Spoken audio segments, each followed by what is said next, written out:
Meeting to order.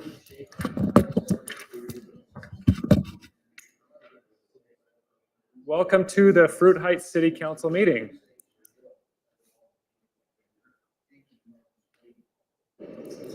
We're going to call this meeting to order. Is that right? It is 7 o'clock. My name is John Pullman, Mayor of the City of Fruit Heights. We are holding this meeting with an anchor location at 910 South Mountain Road, Fruit Heights City, Utah 4037. We're going to begin this meeting with a pledge of allegiance. This is going to be led by Sean. A thought and a prayer by Gary, and we will get to that point. All rise. I pledge allegiance to the flag of the United States of America and to the republic for which it stands, one nation under God, indivisible, with liberty and justice for all.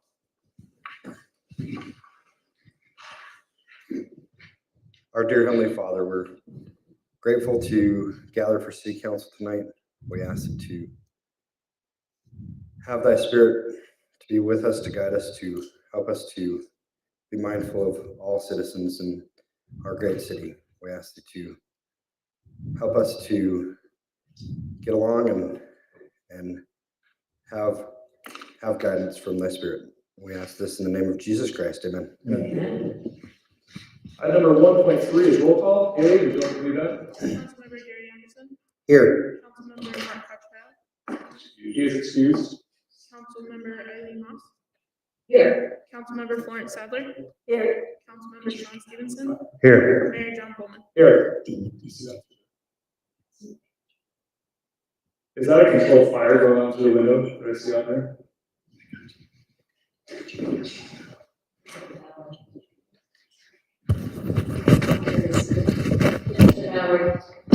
Is it over at the church? Yeah. Over there setting up. Okay. Great. So it's a controlled fire. Yes. Thanks, Chief. Thanks for being here. I didn't know what they were set up for, but there were guys. You don't usually look out the window and see a fire out through the window. We got a bunch of cars going in. Okay, anyway. Item number 1.4 is City Council training. On all of our agendas, we set aside 3 minutes of the City Council meeting to discuss and to train on our responsibilities as elected officials. Tonight's training is mine, and I will take 3 minutes. The first thing I really wanted to talk about is powers and duties. I actually asked Darren to give you one. He's like, yeah, we give one. Anyway, so I'm glad you have this. This is a book that's put together by the state of Utah on the responsibilities of elected officials. The very first paragraph, this talks about our primary responsibility as elected officials is to oversee and manage the city budget. As we are coming into budgetary season between now and the end of June, when the new budget comes through, I've been asking Darren and working with Darren that every council meeting there will be just snippets, so that when we get to approve the budget, that we have the opportunity to have reviewed every aspect of the budget between now and the end of the fiscal year. He is going to have been putting together everything on so that we can review that. If you have any questions as an elected official, please ask them before we come to June and we have to approve the budget. Darren has made himself and keeps making himself available if any questions come up. I think he's going to discuss a couple of the items tonight, but every city council meeting and every 2 weeks, he will put together more items for the budget. If any of you have any questions, please let him know or let myself know. Is that all right? Thank you. We're going to go on to item number 2, which is declaration of conflict of interest. Do everything on that we need to clear at this time? Not seeing or hearing anything, we're going to move on to item number 3, which is the public comment period. This is where residents can approach City Council about anything they like. Do we have anyone at this time who would like to say anything? Dustin Child specifically signed in and requested to be on the agenda. I put him on the public comment period so he can present this. If you like to come forward, you can. Never done this before. But, thank you for having me. So, I was just, our son got a ticket for parking on the street a few weeks ago on a night when it wasn't snowing. And so it just made me think, it seems like there could be a better way to do this. Obviously, cars need to be off the street so that the plows can come, but just to give you an idea, our family has 6 drivers. Our driveway is only so big, and and I don't think we're the only family. In fact, in the Fruit Lake City webpage or website, it says most common code violations, and the first one listed is on the street at night during the winter. So it just made me think, there's got to be a little better way to help the city and the families. And so, and just to give you an idea, like we have a married couple that's still living with us, so there's 2 drivers there. With house prices, I mean, it's hard for them to get out. They're working on that. We have a divorced son that's living with us. We have a college student. So anyway, we have a lot of cars. The one thing that happened, well, on here it says that we can't park on the street from 1 a.m. to 7 a.m. Although on this one, on this website, it said you can't park from, let's see where to go, midnight until 8 a.m. So there's a little bit of a conflict for one thing. But so I get up and play basketball. Actually, a JD here, but anyway, play basketball for exercise in the morning. And so to comply with this, I have to pull out my son's car, pull mine out, leave it there for a minute, pull his back in, then go off and exercise. But then when I come home, basically, my wife goes to work before 7 some days, and so we would have to do a same thing. Anyway, I just thought, people in the community, I think they want to help, right? We don't want to cause trouble. We want the streets to be plowed, all of that. I just thought, there's got to be, maybe some solutions that you could think of or come up with that might meet everyone's needs a little better. One of the solutions I thought was, social media, right? Where people can sign up with either an app, Instagram, Facebook, the website, where that way the city can be, and the weather apps are not perfect now, but they're pretty good, right? And so we can easily look at a weather app, and I should say my son was very diligent at checking the weather.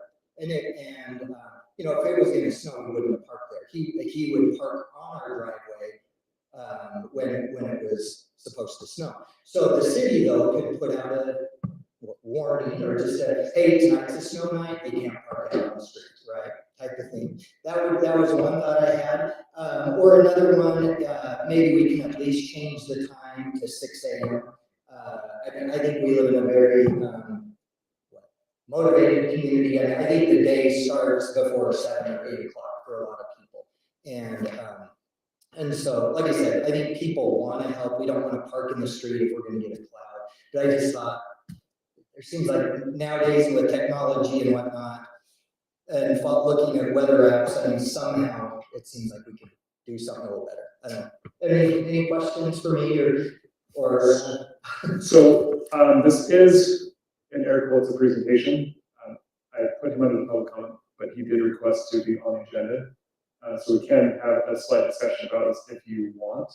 Do you guys have any thoughts or any questions? So I've got some thoughts. I totally hear you.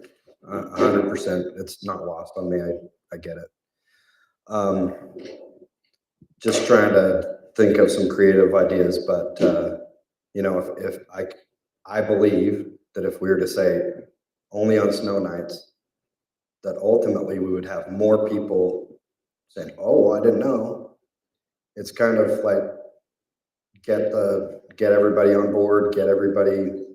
So I'm a little torn because the last thing I want to do is get people into these guys' way, and so it's really difficult. I don't know that we have a magic bullet because otherwise it'd probably already been done. But I think I'd be open to hear other suggestions, but I'm not sure.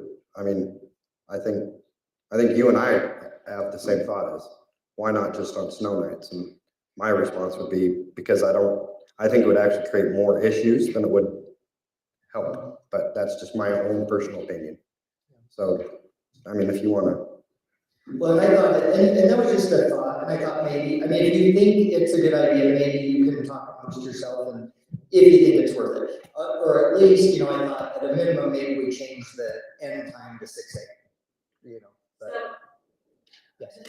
One thing, I played the same game, I had two married couples, a college age son and a son also, same number. And we, you know, the county principals, LIFO, et cetera, we operated under LIFO, which is, last in, first out. You know, every night we were switching cars to whoever's like leaving first is the one closest to the road. It's pain in the neck. And I remember kind of, we discussed a little bit at that time, and the thing is it's really hard. These guys, what time we start plowing typically?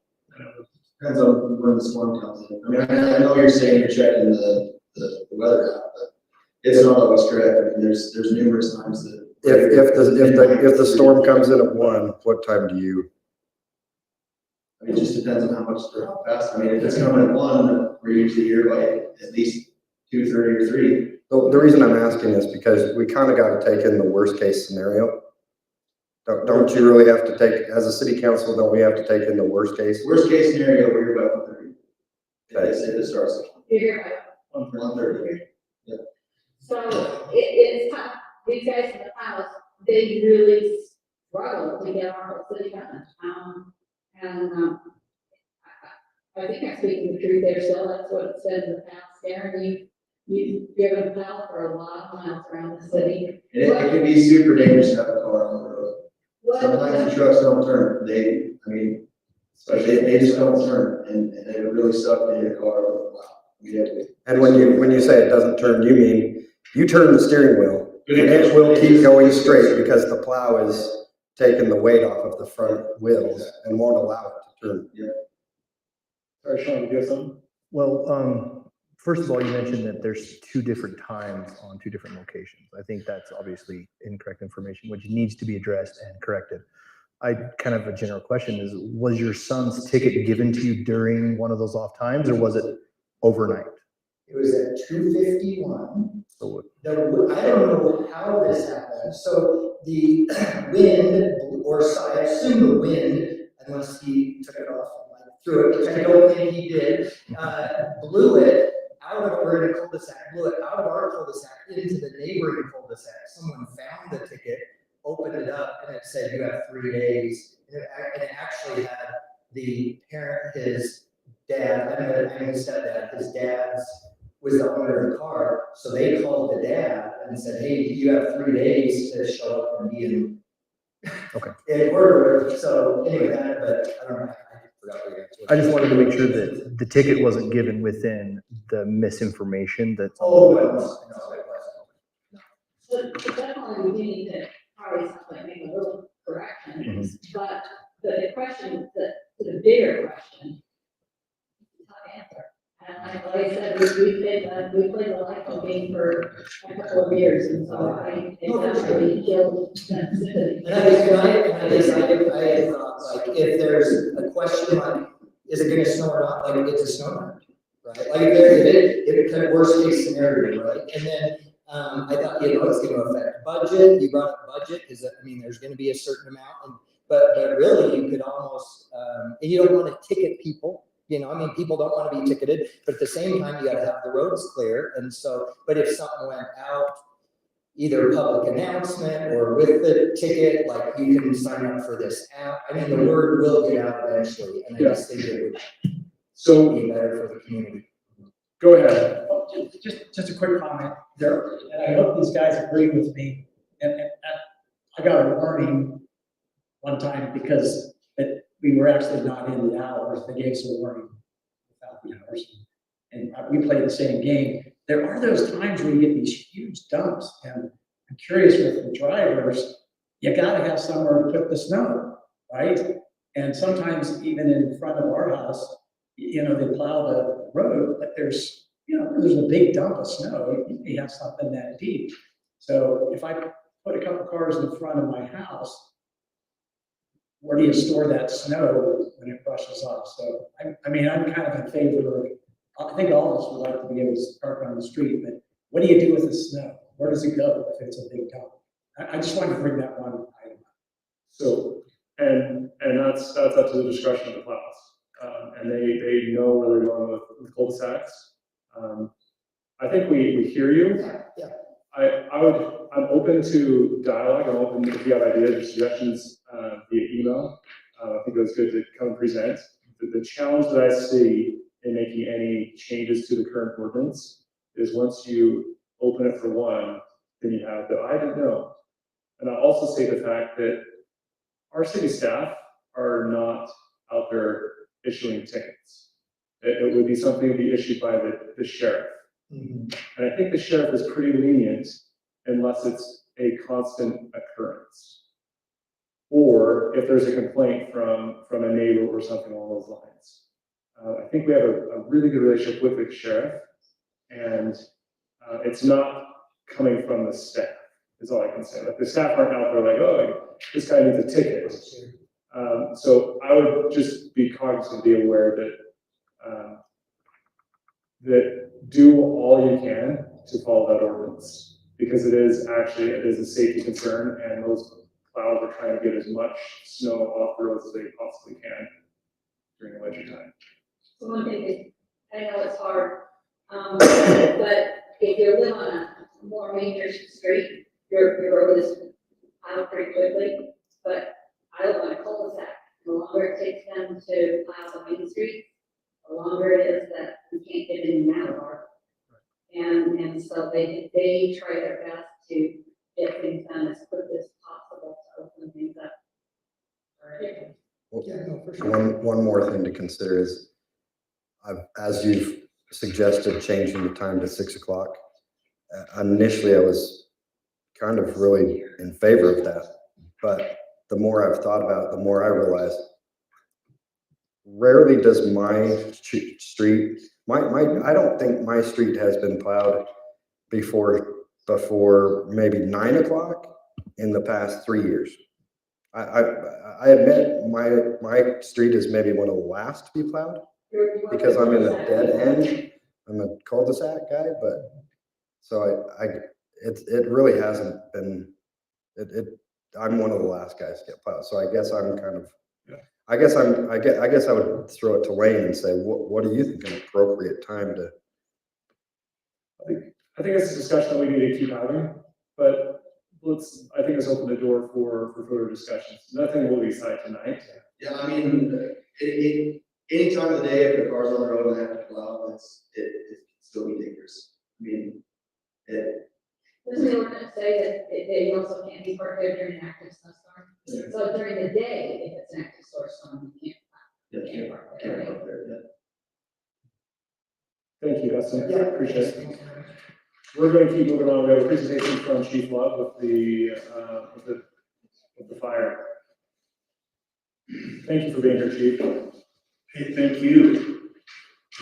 I appreciate the opportunity to come in and just kind of go over our call volumes and stuff that we've responded to in your city. We really feel that it's a privilege to be able to serve your city, and hopefully we're doing the job that you guys expect us to do. The report that I have is for the fourth quarter of 24. Haven't put the numbers together for this quarter, it isn't over yet. So I've got a printout, but basically, to kind of keep things short, put it in a nutshell, we responded to your city in that quarter 60 times. We had 33 medical calls. 13 of those were transports where we actually hauled the patient to the hospital.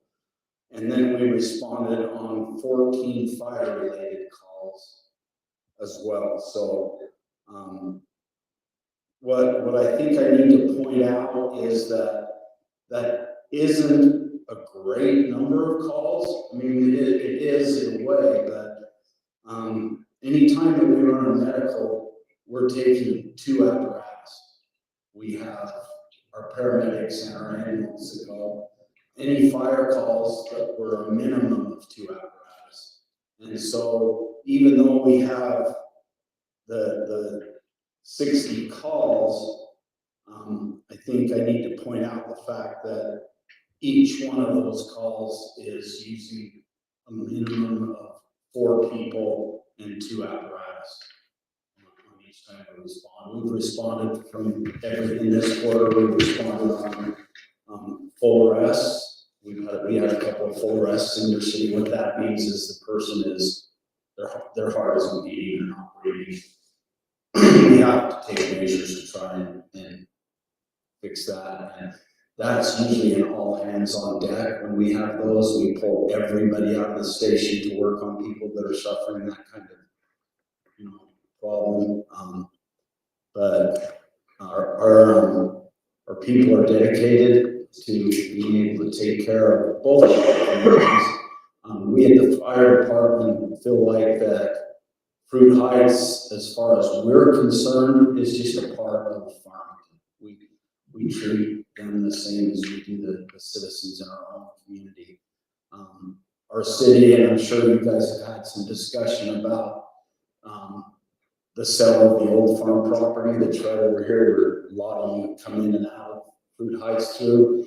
And we have been really working hard on getting a new station built, and it's something that we desperately need to do.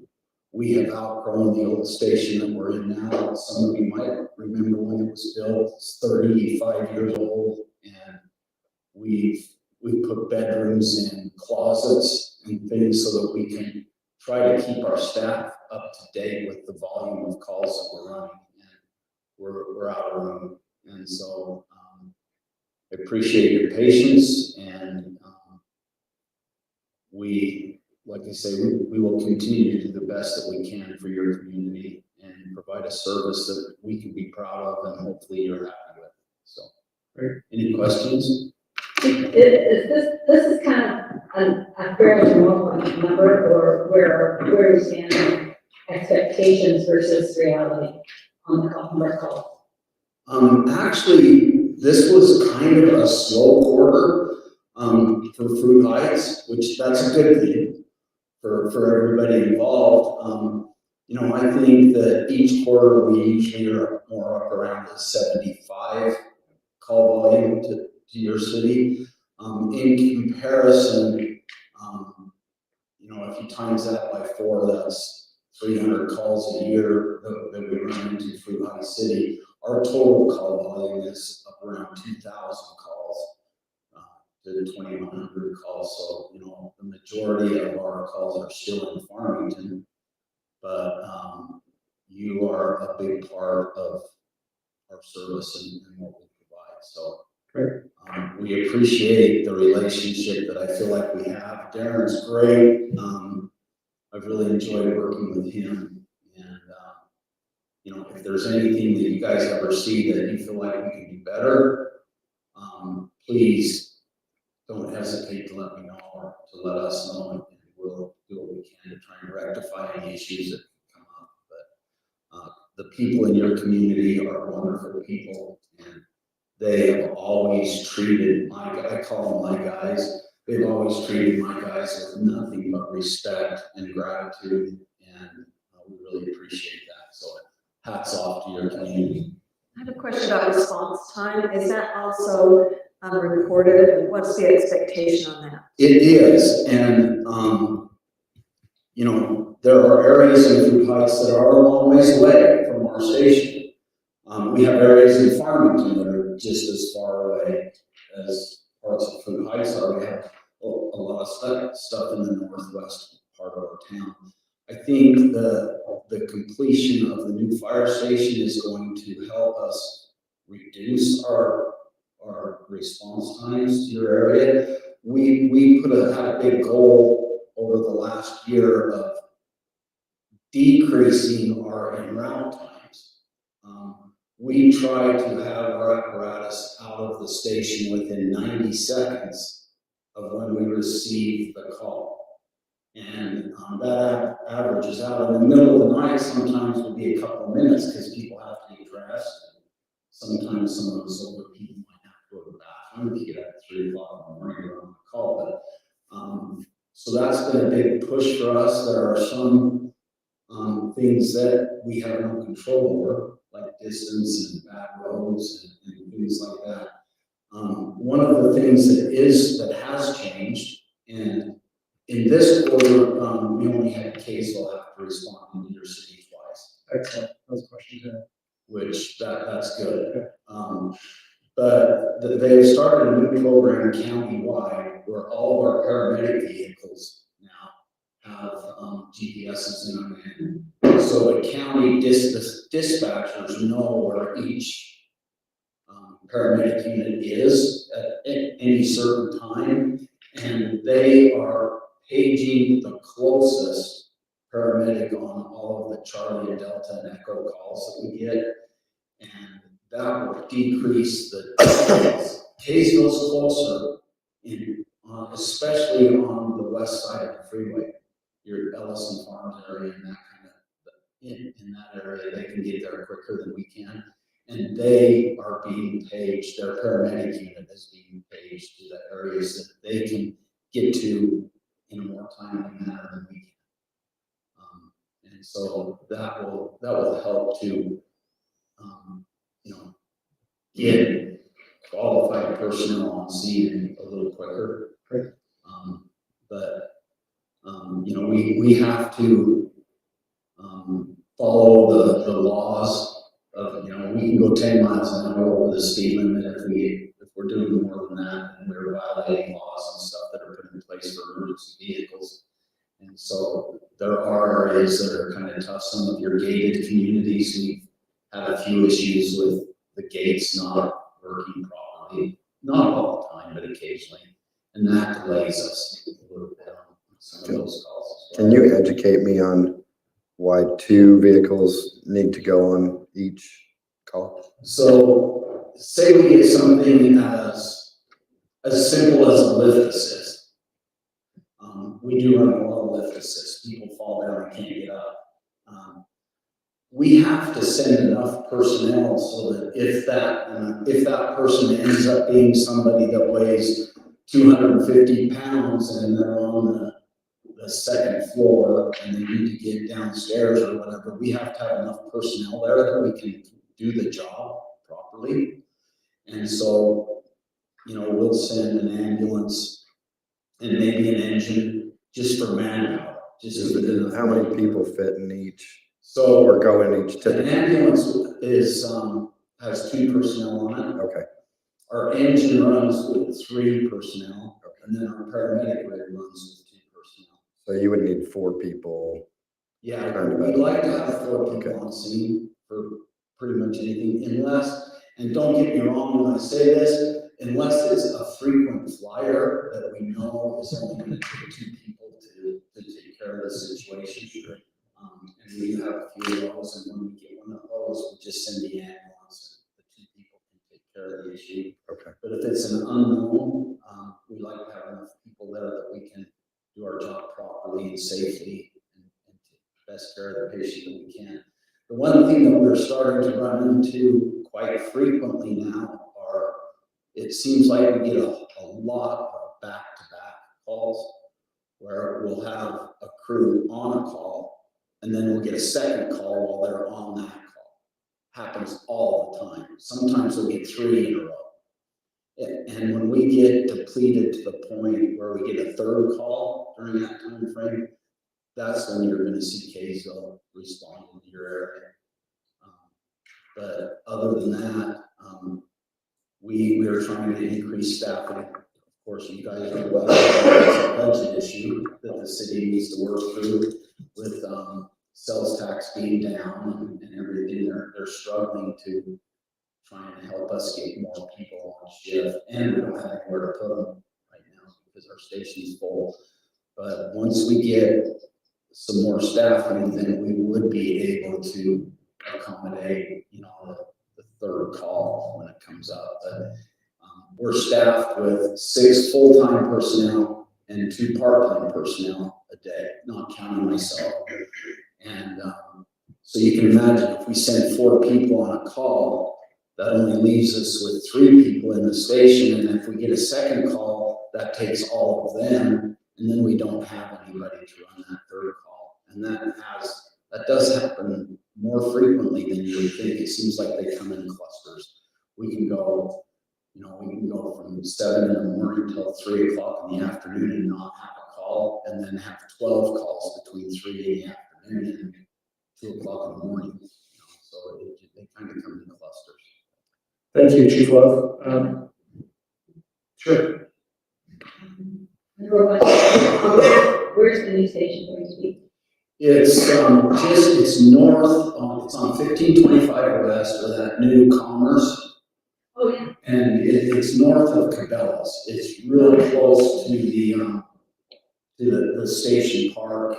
Okay, so that would give you good access. And that'll give us better access to go to Park Lane and get to your area.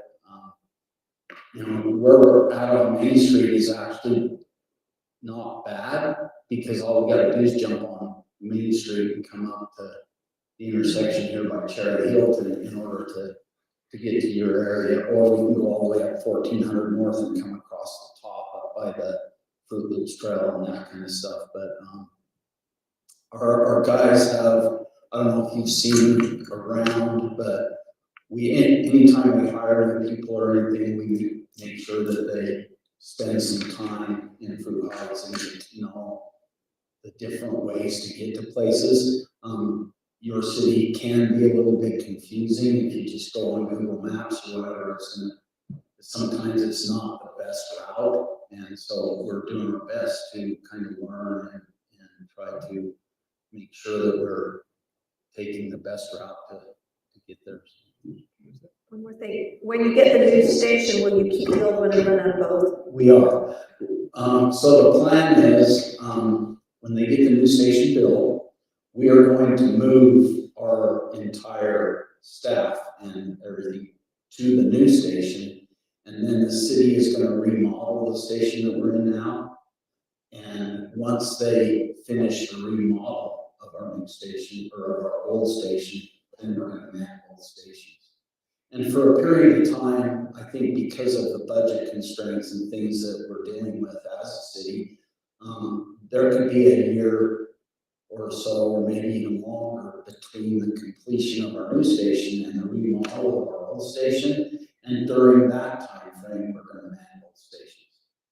So until they actually start tearing down the walls and doing things like that, we will be manning both stations, and then there will be about probably a 6-month time frame when we're going to be running just out of our new station. Our city in the past has had quite a few members of our community that have been CERT trained. That's kind of fallen through the cracks in the last couple of years.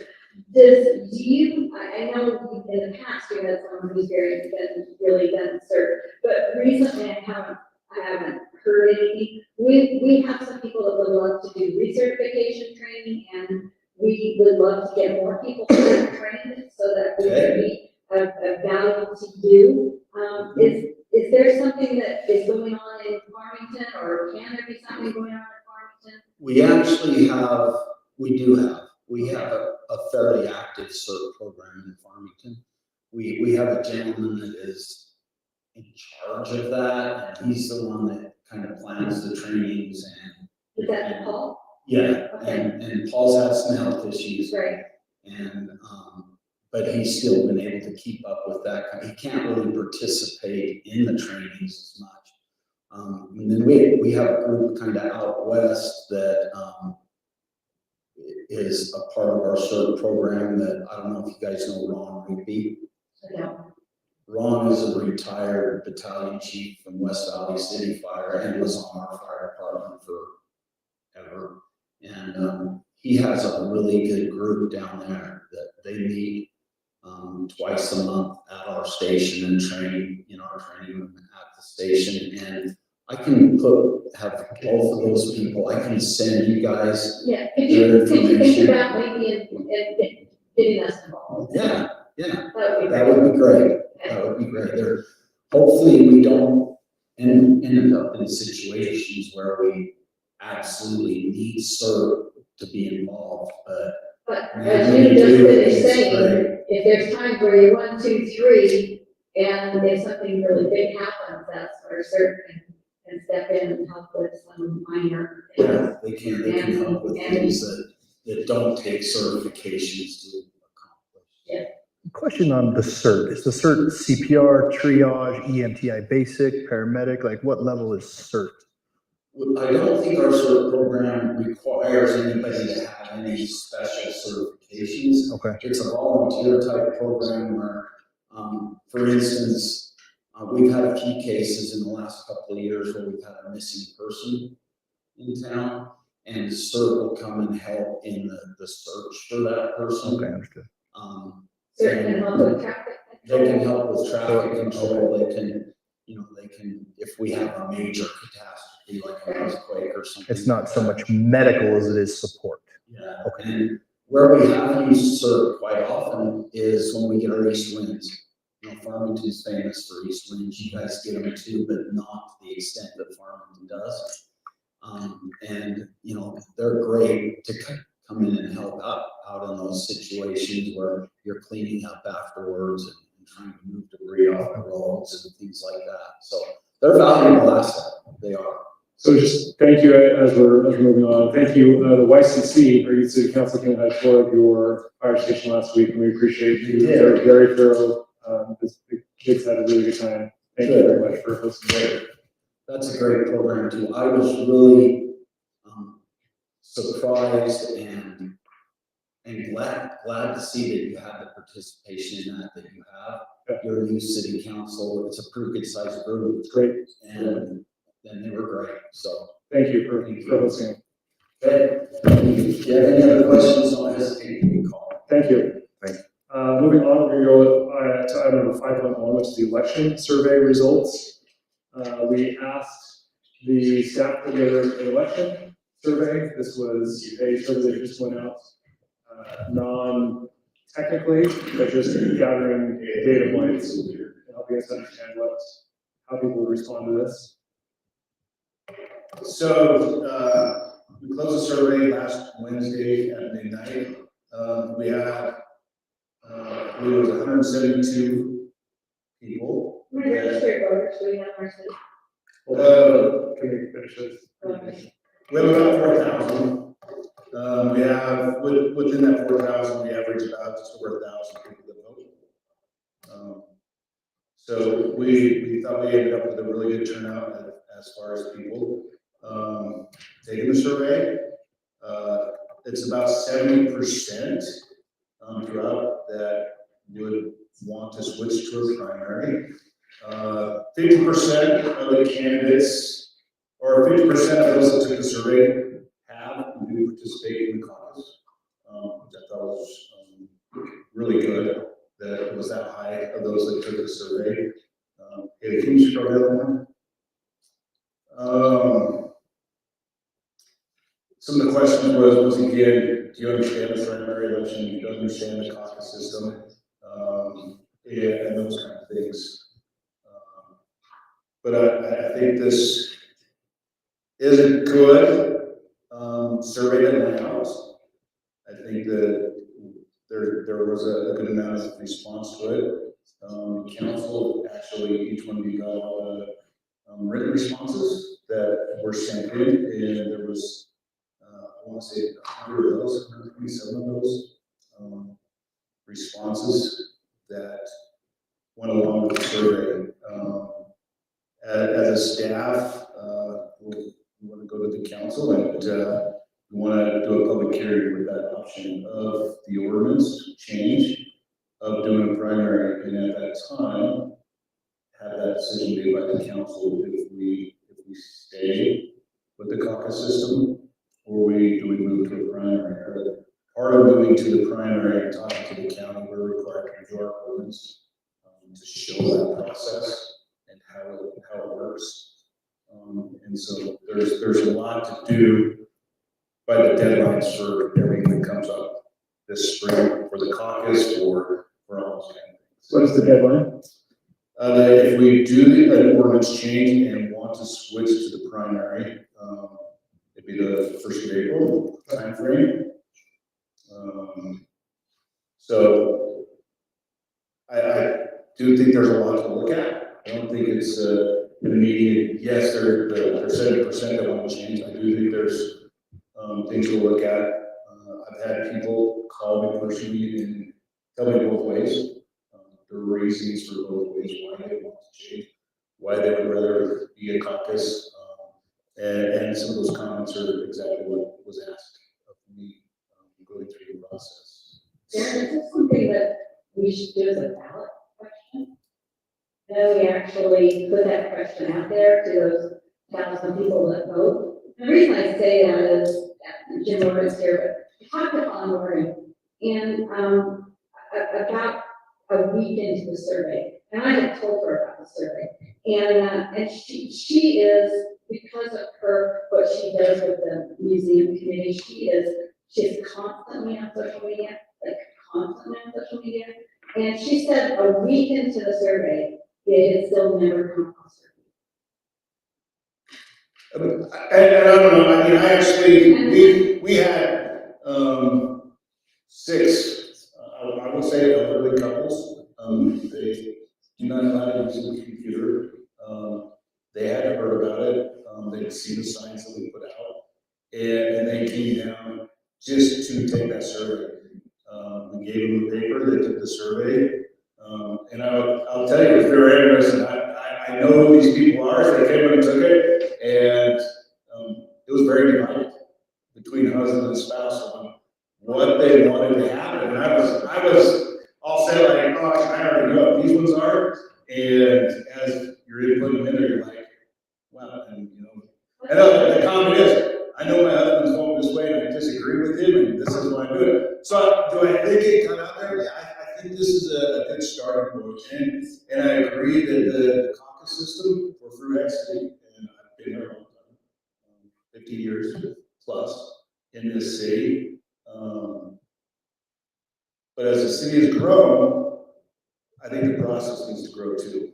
And that's my my question, personal doesn't need to make it a ballot is it something that grows? So I would have to study and see what it takes to put things on the ballot. It's not necessarily Haley stood up, you have something to say? Oh. Thought you were gonna start yelling. You should. Yeah.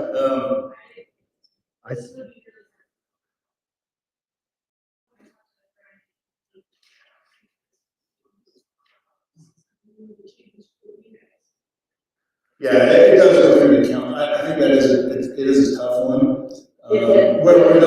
There's 2 cities in the state of Utah. It does the caucus for actually one of them. The rest of them have changed. We did, Haley and I have been to a meeting down at the county for the elections this year. We did go to the county and talk to them about ranked choice voting, because that was mentioned to me by a few people. Davis County is not set up for ranked choice voting. It is still a tryout thing. It is expected to end next year unless they change the legislation this year and extend it for a few more years. There's only 2 cities right now that are doing the ranked choice voting. But they can help the city find a county that is doing ranked choice voting, and we can contract them if that's something that the city wants to try. But the cost will be extremely, or they say you can buy the software. So for the trial, Darren, so we as a council discussed and tasked the staff with getting more information. The primary responsibility, the primary thought behind this was on the ballot, it says pine and sagebrush. And what we wanted to do is eliminate that. Any discrepancy, any confusion. So we went from that to a primary. Where's the jump? Like help me understand. Okay, so how we got under with the caucus system, and I actually, they talked about this the last election that Fruihead did a caucus system, saying anytime you have a caucus system, it is open to any party. You cannot eliminate it by state law to just a single party or two parties. But you also read in there, those parties are required to be nonpartisan. So that they do say, it hasn't happened, and they're thankful it hasn't happened. Somebody can come in, we can hold our caucus, and someone else can come and say, well, I didn't nominate on either one of those, I want to be the apple party. They're still nonpartisan. We would be required to place them on the ballot as an apple party. I think we should do that. I think it could be a bad thing, because now you are creating more and more parties to fill those spots. Well, the reason I said. And once again, you're getting to more individuals on the ballot, and you're gonna have to do something to reduce those individuals further. I think the current problem that I've seen and talking through previous council members and people that have run is that not enough people want to run. I would say that is our biggest problem, is there's not enough people involved in the process. Would you disagree with that? I think that on some aspects, yes. Okay. I went through and we looked at what previous have been coming to the caucus over the last few elections. The average is 57 people. Well, I'm not even talking people that are coming to the caucus, but people that are actually wanting and or willing to run. I don't know, I've read a lot of the comments, and there's a lot of people saying if it wasn't, they feel like they could run and participate. And yeah, I talked to people that have been like, if I come to the caucus, I think I know what the support in my room would be, whereas if I just have to file line. Yeah. I agree, I think I've never said there isn't two sides to it. Sure. But I do think there is merit to the survey of what Of course. our citizens are looking at. So I mean, there, we had 170 people take the survey, but we're only having 50 people come to the caucus. But if you look at the survey, the sample size is pretty low for our voting population. If you take and you calculate it out percentage wise, 4% even commented, and only 3% of that 4% said they don't like it. So it's really not representative of the whole of Fruit Heights, it's really not. If you look at total voters, Yeah. on that I will say yes, but as you look at how many actually come and vote, we're hitting just over 1,000 people. So that changes that number. Those that are willing to come and vote, it increases that to 10%. Is that, I mean, where do you draw the line? So, That's personally, I don't know. I think there's some things we're missing. And one of the questions was, how maybe is there a way we could balance who's running? And I come up with an idea for that, and as far as, that. But the other thing I think we're missing is how many cities, and I have looked recently, how many cities in our state have people that run unopposed? And in the past, when I looked, it's been a bunch. It's been a whole bunch. Because you get, people don't want to run. But I will counteract that with how many times do we fill a ballot in a caucus? But we have 2 or 3 or 4 who drop out and that's right. Which is again, if people really, really want to put their name out there, they don't have to come to the caucus meeting. All they have to do is tell their neighbor, I would like to run, but I have an obligation on Thursday night. According to state law, you're required to be there. What's that? According to state law, you're required to be at the caucus, and you cannot self-nominate.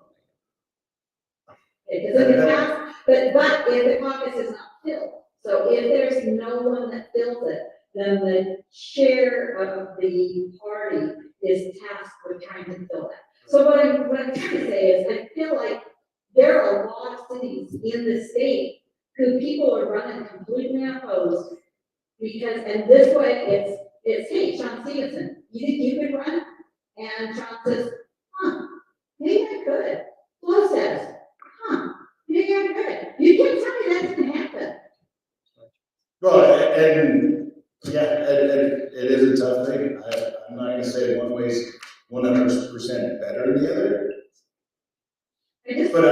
still really think it's an option that the council holds a public hearing for. And let's get the public here, just like we do for zoning and all those other things, to get their piece out, so everybody can hear it. I agree. I think that's the way that it needs to go. So part of that is we have to do an ordinance change if we switch. Now, we can come and we can have a brand new ordinance that says, hey, we want to do a primary, and we get 50 people in here saying, no, we're not doing that, we don't like it, boom, boom, boom. The council does not have to approve that ordinance change. We can stay as it Even if is. there's 50 people, that's what they wanted. Yeah, even if there's 50 people that come and say, we're demanding it, the council doesn't have to change. But once again, I really truly believe that's a direction that our residents want to have a voice heard in front of the public. So if you,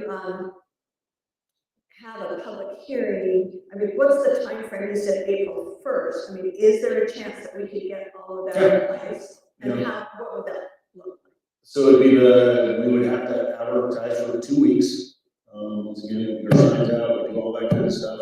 It would be the second meeting in March where we would hold that public hearing. We would have our information out. And then, or even the 1st of April, the first meeting in April, we could do it. Can you give us the extra dates on that? When it would have to be filed with the county and state? The county wants it around the 1st of April, closest to the 1st of April as we can. So we could not hold a public hearing on the 1st of April then? But we could, and it would be that first week that we would do that. I do think this is one where we want to get as much advertising out as we can. Once again, we make sure it's in the Red Runner saying, hey, there's this process, come to the meeting, there's a public hearing. We're only required to put up 5 signs. We do just like we do for the survey stuff. We put up 13 signs throughout the city and do those things to get that word out the best we can. The hardest thing is communication, is getting the word out to people. It really is. So, what we will end up doing, like, this is definitely a strategic planning discussion item. We will put this on that agenda. I appreciate, thank you, staff, for putting together the survey. Thank you for writing that. Thank you for publicizing it. I think this is a single data point that we can look at. I think the comments are another data point, because the comments, I think, are pretty well written. It's not just when you read all of them. It's a data point, and I know there's a lot of history with the caucus. I'm not opposed to the caucus. My only thing was, I really like pine and sagebrush taken off it, because I think personally that creates confusion that, Flo is a pine cone, I want to vote for her, does that mean I have to vote for Gary and Eileen because they're both pine cones as well? Like, I think there's just a little bit of confusion. It creates an us versus them. I like a room 1 and a room 2 Right. personally, because it's almost like people like go, oh, I know what that means. When they say Pineco, well, wait, does that mean And I conservative? will or tell you, the does it city mean over the last year, if you look back at our Ridge Runner some else? and you look at that, there's been a lot of discussion about the pine cone and the sagebrush is nonpartisan. But it's still a very hard one for people to understand. But I think everybody, it's like all I remember both parties. when, Well, you have. I have been a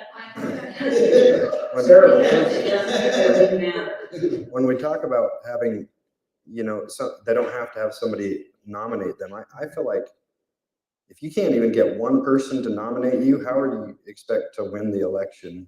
I mean, does that make any sense? Like, Yeah. I mean, and to me, inviting all your friends and neighbors to come and support you, that's like the first step of kind of like filling out without having to spend a bunch of money to realize I'm totally different than everybody else. So I kind of like the idea of not having to, there's really no risk in trying to go forward and running for city council with a caucus system. And I think one thing that's been said to me is You know, anybody that's willing to just go sign up on a primary, want a foot in the game. And that's their thing, and they may not take that. Can I call the brakes? Does anyone out there have any comments? I did not realize the agenda was probably, I was understanding that we had public comments at the end. Yeah, It's not regarding this, but is there a point of order? Is there any time that could be allocated? If I could have 5 minutes, I don't know how you allocate time on the It's agenda. a recent state law that affects land use. It affects many, at least two of us in here and others. okay, That we'd like, that has just come to light very recently, and it's pretty important. It's the state basically imposing its will on cities and municipalities to do what they want. We would like to at least bring the issue up okay. and then ask when that can be discussed. Yes, actually, so that would have been during the public comment period, but let's do this. Let's see if anyone has anything they'd like to say about this, and I'll open it back up to public comment, and please, like, we want to hear some of your thoughts and concerns. Sorry that was not really communicated. Well, when you said that, we both said, do we do it now or not? Sorry. Then it just went on into a bunch of other things. So let's finish the elections. Any, Mary? No? Let's do this. Let's continue discussion. I think it's an important conversation. I don't like rushing into anything right now, and I don't think we need to rush into anything, but I would like to at least continue understanding. And I think we owe it for our residents at least to do a public comment to see what people have to say. Is that okay?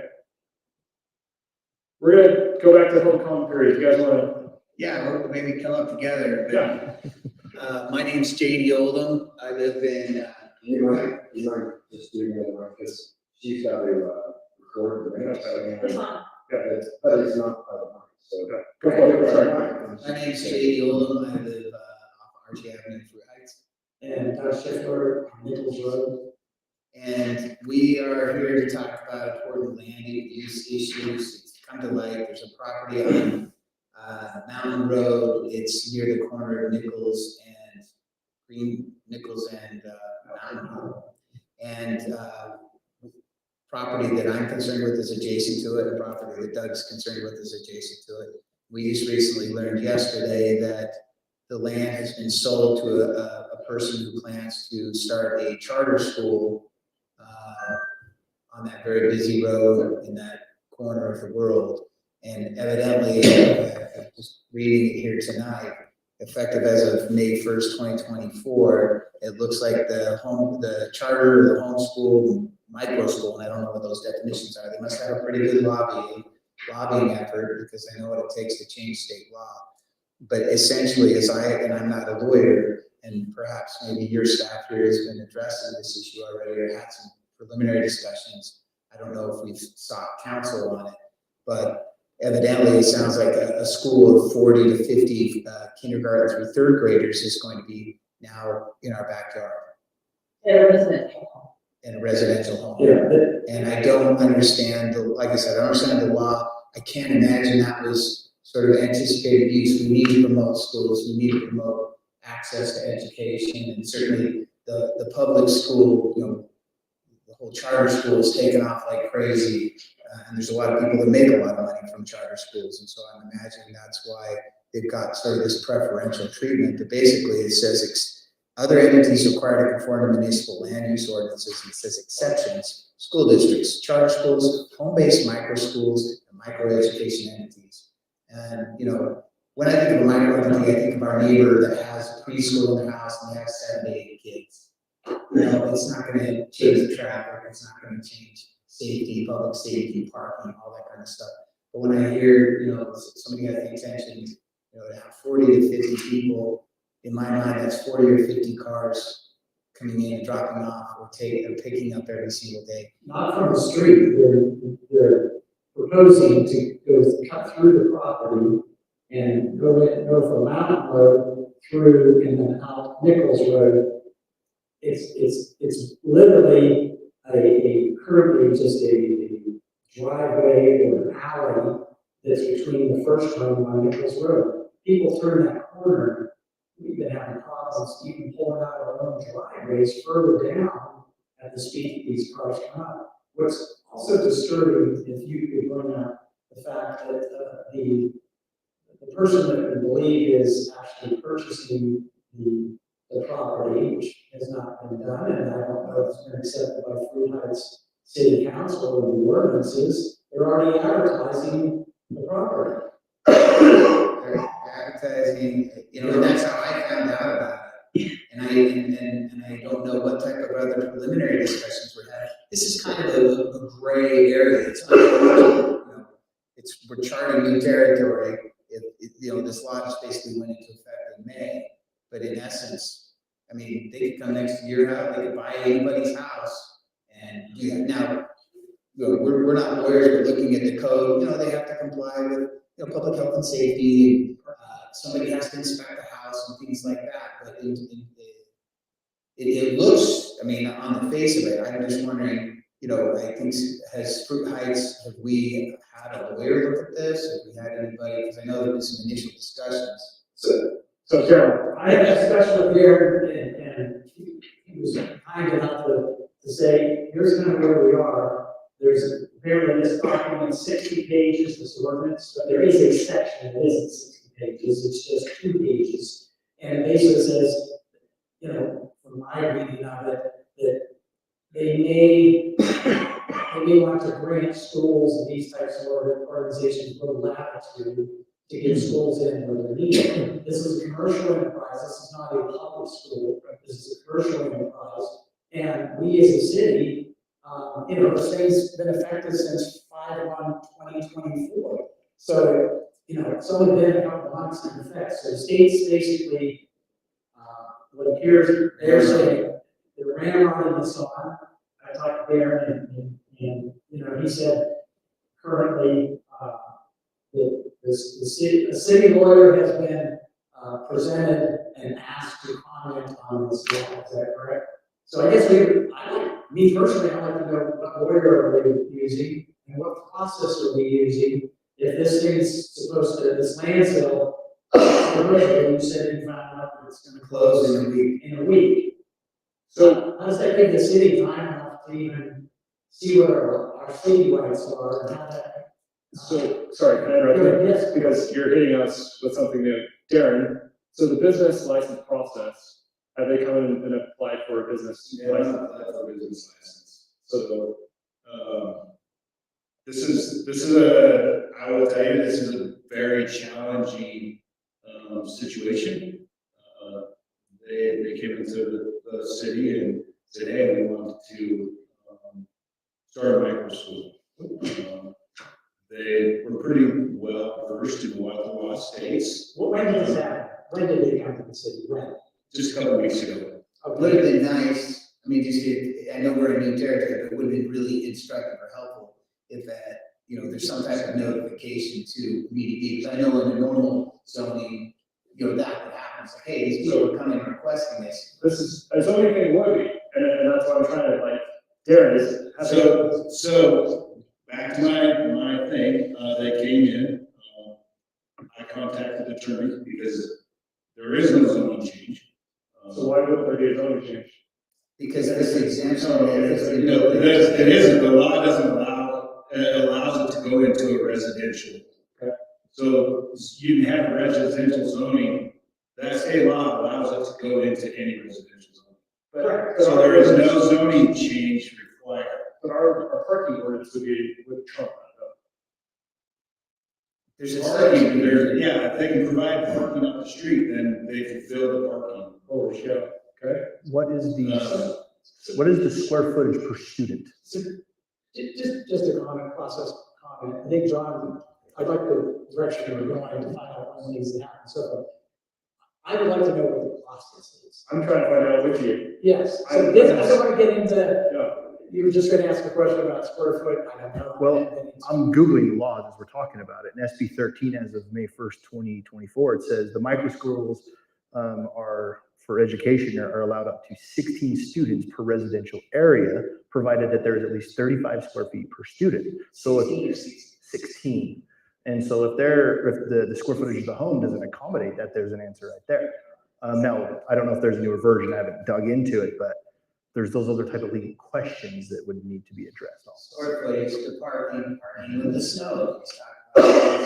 So when the state legislates something like this and stamps it, and they put this thing out, and none of us here are even looked into it, right? Why should we? And all of a sudden, a corporate entity comes in and says, we're going to take advantage of the statute here, and we're gonna run ripshod over building violations, safety codes for parking, speed, traffic, and so forth.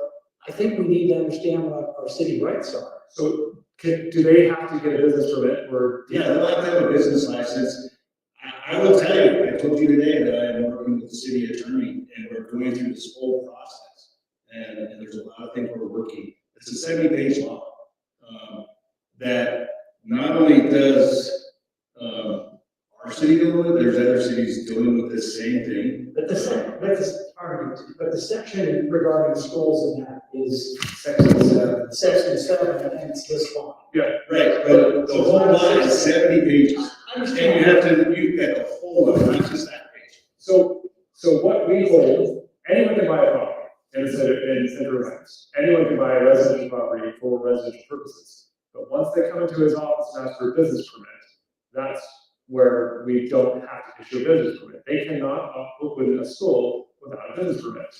Except they have these, like I said, I'm not aware, I just read this tonight, because they have these exceptions. School districts, charter schools, home-based micro schools, microeducation entities. You bring up a good point, hey, what is the definition? I'm hearing 40 to 50. I would be fine with, a preschool or, 15 kids, it's not crazy, but if you get K through 3, 50 kids get dropped off, 50 kids get picked up right next to your house in residential neighborhood where you expect to live, We have as a resident. We have my 93-year-old mother that owns the home, and his 80, she's 92-year-old on both sides of this thing, which, who cares? We care, but one of in this section, it says, except as provided in subsection 3, a school district or charter school is subject to a municipality's land use ordinances. Right. It says it right here, but That's why. Section 3 is this one that says you can't, they can't stop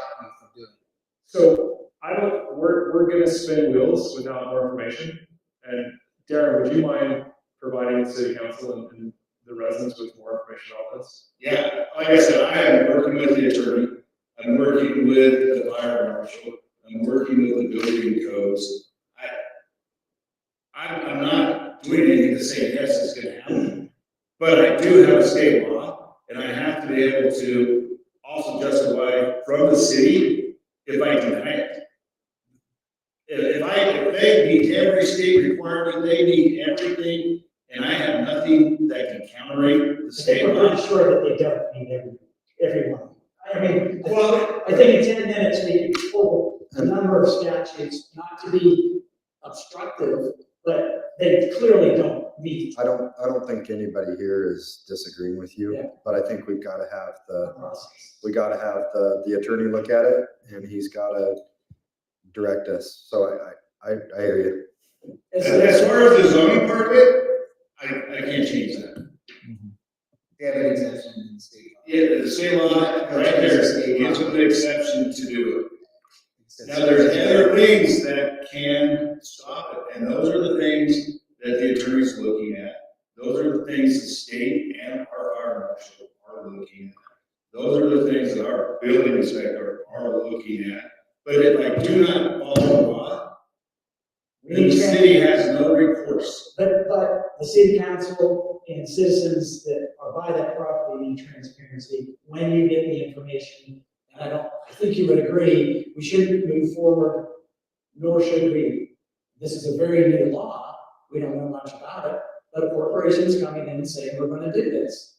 And clearly they have their lawyers and everything else, but I don't think we should, I don't think we can afford to just say, well, we're not sure what's going on and it seems like they can do this, so. Yeah.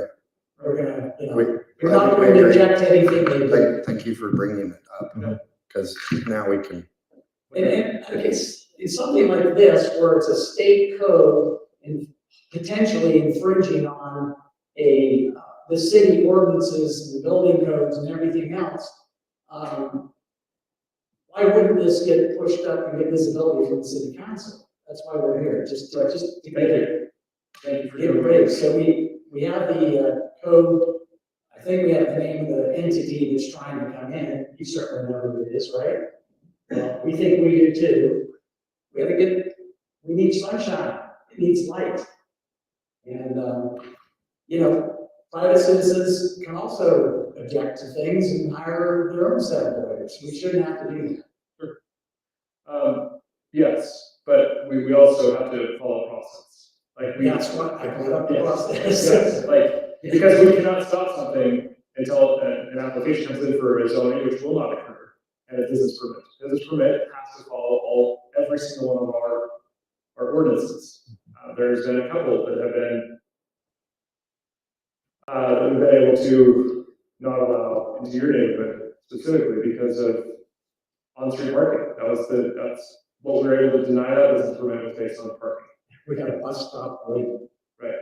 Right. So, Well, thank you for being willing to listen and, you know, appreciate just being heard. It's unfortunate, and, you know, sometimes things happen, and to me, this is a big deal about, you know, putting in a business in a residential area. If the state's gonna just roughshod it, I would hope that at least as a city, it sounds like we have this philosophy, like, hey, does that really fit what our community wants or what our citizens want, irrespective of the state? And, you know, if it doesn't make sense, I hope we put up whatever, you know, following the law, but make it as difficult as possible. right, and we can follow all of our ordinances, so we can make them, we can force it, just like any other business, we can make them follow. Not make any exceptions. I guess that's where I would be thinking. Like, I don't think no we- accommodations, no exception for something this drastic. I don't think we would make exceptions for anyone. Any business, And as long as we're following the ordinances. the other thing is, the way this was written, as I've read it, I think we get the public school, we need a school, and trying to work with them to get that. It's a commercial entity coming in as a business under the guise of it's a school for preschoolers and up to third grade. And they're already advertising, sending advertisements out, which you just spoke about, saying here's where the location is, and we're signing people up.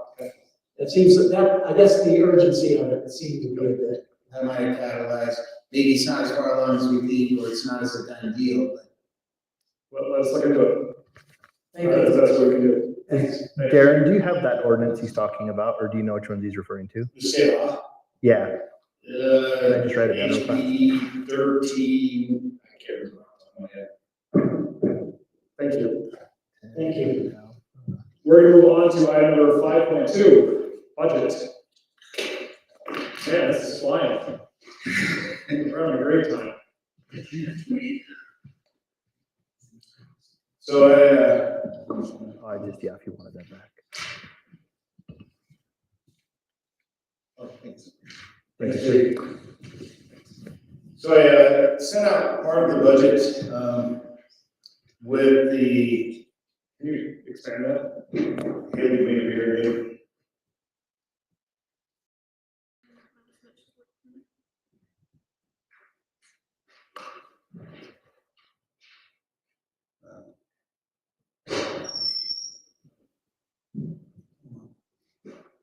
click. Is it the top right? No. Okay. It's usually that one right there. Okay. So this is, I'm gonna actually walk up just a little bit. This is the general expenses from the general budget. I've started, going through that process of looking where our expenses will be this year, compared to last year, different increases. We talked about, the police increase, fire increase. There's some other increases throughout that, as far as going through the process, and items that we are looking to budget for. through this process. Right now, she's got the vehicle and equipment fund up. It is a decrease on that budget this year. We are looking to replace 2 trucks, 2 of the older trucks. We have tracks that we need to purchase for our track loader. They haven't been replaced since we purchased that machine probably 10 years ago, maybe a little longer. And the other piece of equipment was a brush mower attachment with a walk behind asphalt saw. Our current saw is again, it's probably about 12 to 15 years old, and we're having struggle keeping it running, and you can't get parts for it because of the age. So we're looking at those things as equipment that we'll be purchasing this year. A couple of the items, right now we have lighting for the shop in our budget. We budgeted $20,000 for that. What trucks are you planning on replacing? 2 one-tons. And what years are they? What's that? What year are they? Do you remember? One of them's in 2019, one of them's in 2020. Yeah. Is So our oldest 2. that doesn't seem very old to me. There was the ones where we've been trying to trade them in every 2 to 3 years. Oh, so you can get a better So we resale? can, yeah, Okay, it's keep it under warranty and all those kind of things. Okay. And we're selling them for more than we paid for them most of the time. okay, We'll be close on that, on the sales for that. okay. Yeah, that's helpful to know. So right now we have budgeted some money for replacing the lights in the shop. We have the old fluorescent lights that have not been replaced since we started. We're actually getting bids on getting those ones changed out. We're gonna switch to LED lights, those kind of things in the shop. So So as much as last year, we haven't done it. we have not done it yet. We were waiting to see where the budget was going in the vehicle maintenance part of it. Can you get the bids? Are you struggling getting bids for them? I've got 2, I'm waiting on another one. Yeah, so we are, and seeking those out. Also, along with that, we'll be looking to put some cameras at the shop, for security and those kind of things, but that'll be in this next budget year as we go through that process. So, the Cameras, is that on the park budget? Cameras for park and all the rest? of it? The parks is under the parks, yeah, so in the parks, as we talked about, we are looking to get a couple different bids for replacing the pavilions down at Nichols Park. We're working on that right now, coming up with a design. Do we have indoor with outdoor seating or something that we can use around and just keep it? But we're trying to get some pricing and some designs for that, so we can budget for that. We do have money in the budget right now in the parks for automatic locks that we want to put on the restrooms. As soon as we can get all the fiber up and running and stuff like that, we should be able to program and get a bid on getting that taken care of. Can we, Hopefully in this budget year, if not, it'll be in the next budget year for sure. is there a chance we can do that before we open the parks? I hope so. I haven't got any bids on the actual locks yet, so I don't know exactly what it's gonna cost. And whenever the fiber's completed, I mean, that's probably the biggest thing. I would expedite that, just because if we open our budget before school gets out, every year they get penalized before school gets out. So that's another one we work on to get budget items for. So this, like I said, my goal is, every week to 2 weeks is have a portion of the budget out to the council to look at, review, have questions, criticize, point things out, ask. Yes, definitely, because honestly, that's how I'm learning to do this, is by questions from the council and questions when I call and ask other cities on how they're coming up with numbers. So I assume you put in here that when we buy new trucks, we get money back. Yes, and so you would see that on the revenue part of it. But we have to balance. Yeah. And So, then the other thing that I would have is, this is a budget starting July 1st. Yes, And so with that, those locks went up, hopefully we're in our current budget. in our current, yes, it is in our current budget, depending on the cost. But we do have money in our current budget that I plan on doing locks with the fiber, and a camera there, but And what about, are we still talking about a camera in the underpass? I am, but that would be next year's budget. So, I will tell you, I've looked at a company, Not Chinese? a company that has a program where it's all cloud-based, so you get on there and look at any time. And then I've also looked into the difference in cost of having a server that you can look at and log into anytime.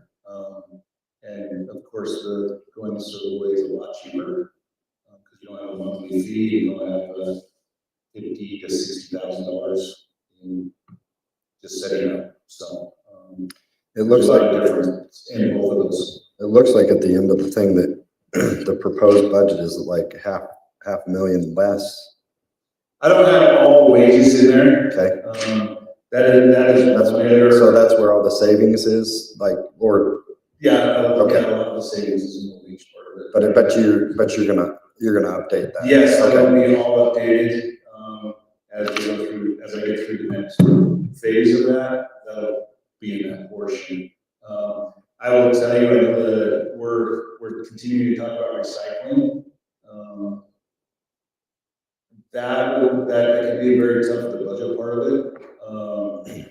We are hoping that each one of you seen survey questions. If you have any comments to those survey questions, please send them back. Actually, let's talk about that right now. If I Okay. go for recycling, go for it. Okay, so we're in the process of having all the questions ready to go. We want to send those out next week and start the survey process on the recycling. If you have anything that you would like to add to the questions, or you see other questions, please let Karen know, so we can look at that. Going back to the fact that a lot of people do not see social media, how much would it cost us to throw a postcard in the mail to everybody with a QR code and or a URL that people could say, oh, because I know we're putting out signs, I know with social media, I know people don't see it. Well, how about the Ridge Runner, it was out with all the bills. but how much would, do you know how much it would cost?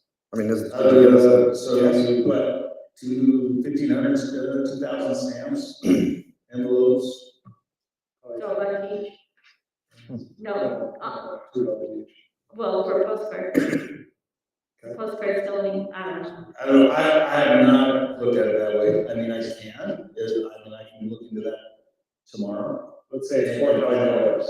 And like social media, they're putting signs out there. And if they try to pass a sign and they don't react to the sign, if they get a postcard in the mail, it's gonna motivate them to go from a postcard that everything gets thrown away anyway. What about, I will tell you, this last Ridge Runner was just a little tiny blurb we had in there, that you wrote up. it kind of, We got a lot of Yeah. questions, I got a lot of Yeah. phone calls, about recycling right, and It when's it started- starting? And I'm like, it's not starting, we're gonna do a survey and those kind of it's things. just, it started the dialogue. Our Ridge Runner focus will be recycling that we're putting together right now. And talk about the recycling program, some of the questions we got, Karen will be contacting Colette and, getting those questions answered from Integrated Waste, and those kind of things, but they'll have a lot of information going out. Which is good. And I will tell you, if people don't want to read the Ridge Runner, they're not gonna know. If they don't want to look at their bills, they Okay, may not know. so with that, I know right now we're in the process of talking about having the youth city council drop a flyer about wildfire management and welfare And if we're sending a city council member to every door in the city, could we not send them a quarter sheet on taking, on the recycling at the same time? Just, and if people ignore it, they ignore it, but then we know they've seen it.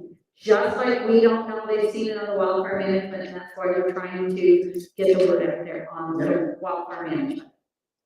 Cheaper than putting that, we're already planning to do it with the city council for wildfire management.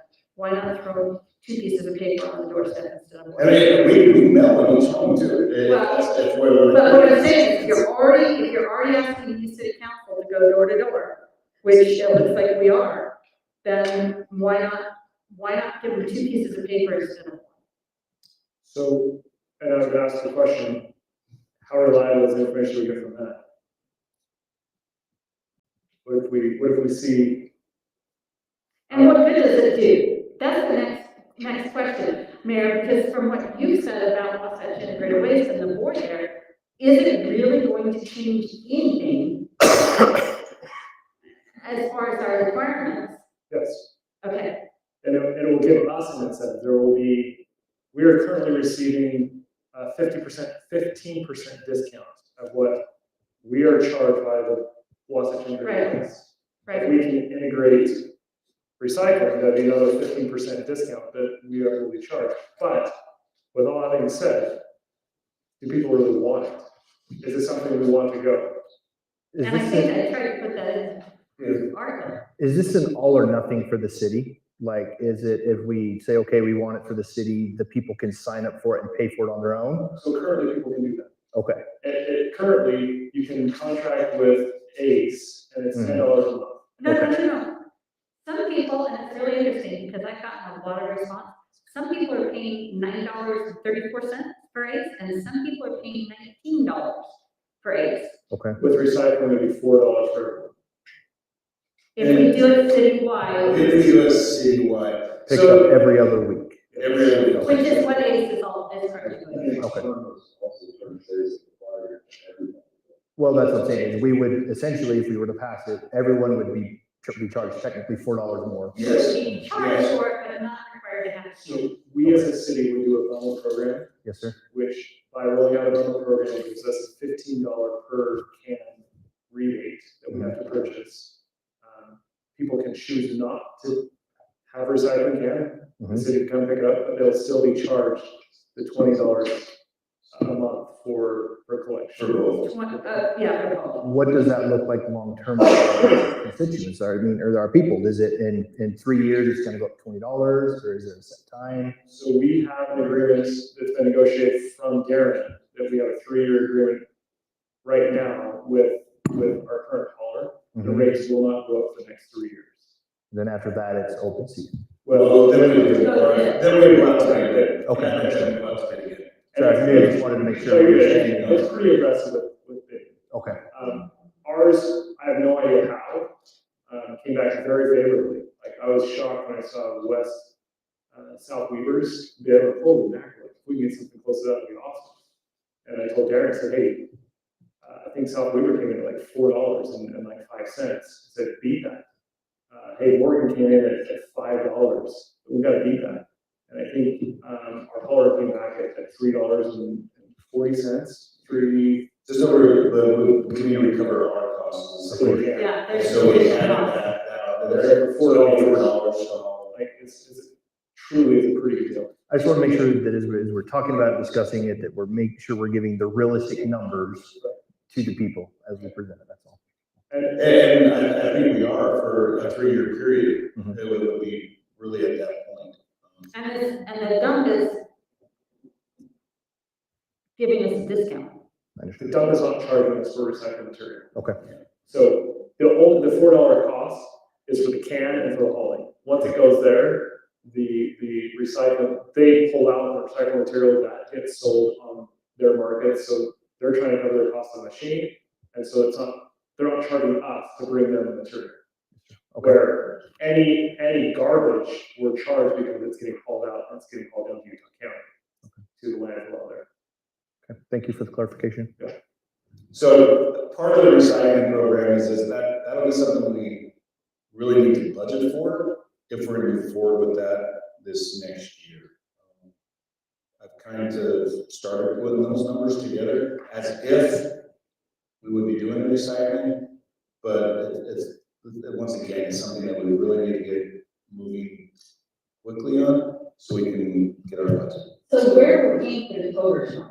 The cans would come from the. So we have money in the account, we'd have to amend the budget to purchase the cans, once we purchase the cans and start it. And Colette, remind me, there is a deadline for the grant, like July or August? They want the programs, well, I think if you have A commitment. Yeah, we have a commitment, but we would wanna start that process of ordering the cans and, you know, it wouldn't be something that would be finished, because once again, guys would be putting the cans together the rest of the way, we have to deliver all the cans.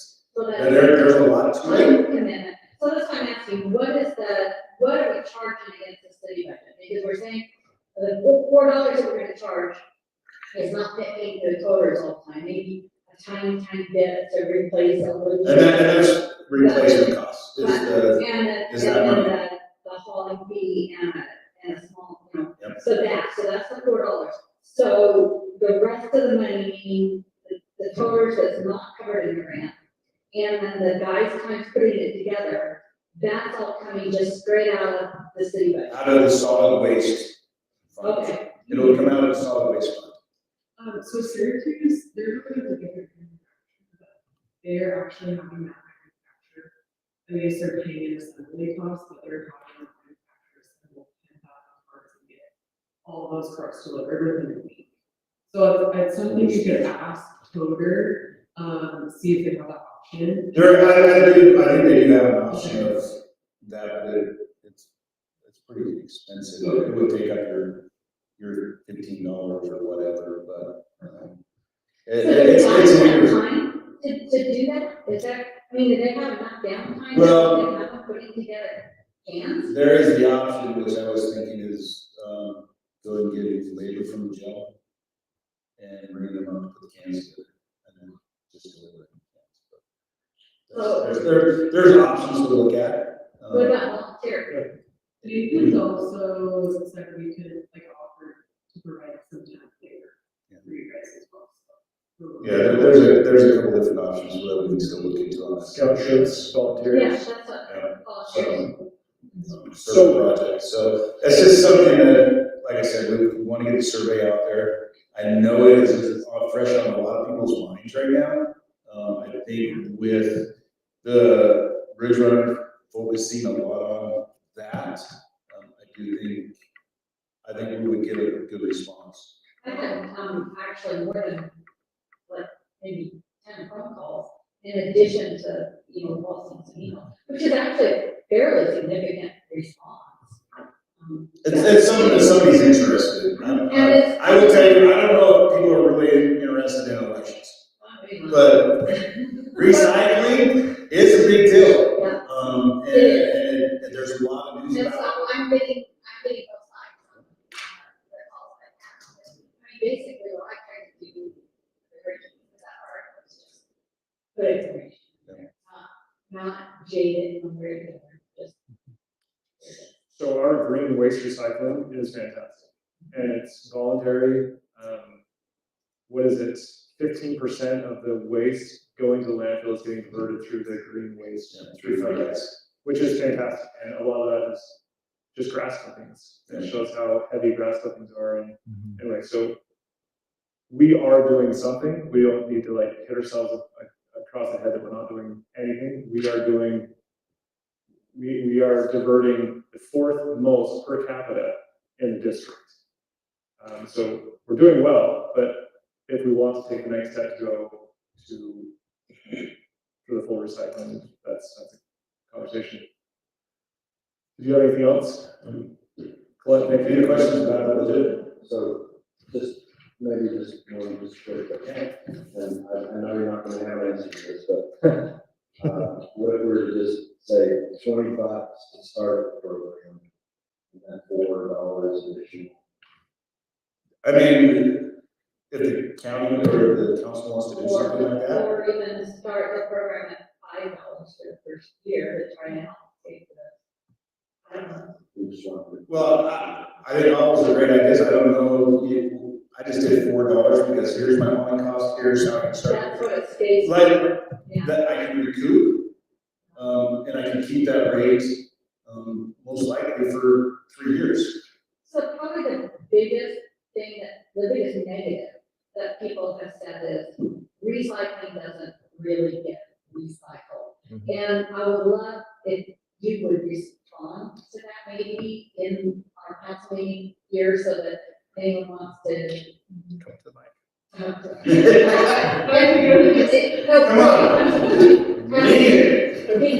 Because if people can, I mean, there are people who are interested who listen to our meetings and whatnot. Colette, can you say your name, please?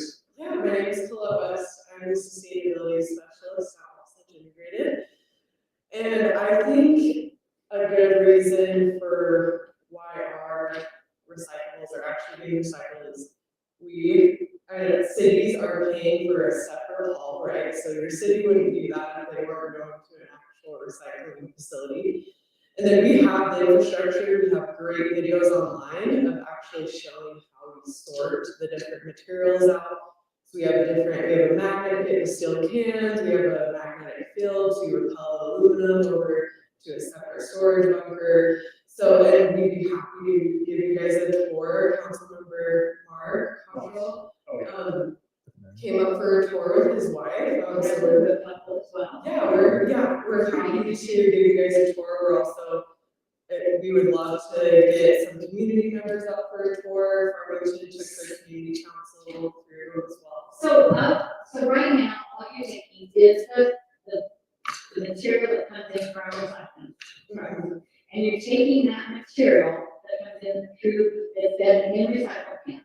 And out of that material, how much of that is going still to the landfill? So I know you're sending some up to Croydon to get burned. You are recycling certain plastics. You are, recycling metal, both aluminum and steel, so you're recycling metal. You're recycling anything else, anything? Cardboard. Yeah, cardboard is cheaper. Is cardboard going to burn in Croydon, or is it? No, so we sell cardboard to Market every month. Actually quite a bit. We have about 20 full truckloads going out every month. And that's something that you are paying for. We get paid for it. And so all of these items that I mentioned, they are all things that you get paid for. Yes. So that sort of balances out that we're bringing all this material in and we're paying people to stand around and make sure those machines and conveyor belts are working. Correct. And so, and that's where we figure it's kind of a wash as far as not having to charge people, but not necessarily giving people a rebate. It's just kind of a.